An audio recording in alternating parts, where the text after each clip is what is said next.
So I got 2 perfumes, male and female, and the reason why is because this is a 2-seater car. So maximum you can only use 2 perfumes in a car like this, because the space which you have here, it can only hold 2 perfumes max at all.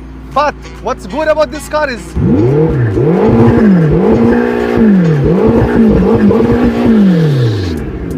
that's good about this car. God forbid something happens here. You catch fire, your car catch fire. Don't worry, don't worry. Why you don't worry? Open the front. You got the fire extinguisher. You're good to go. If you have 1 million dirham and you buy a car, don't expect you yourself to do the labor of closing it and opening it. It will close by itself.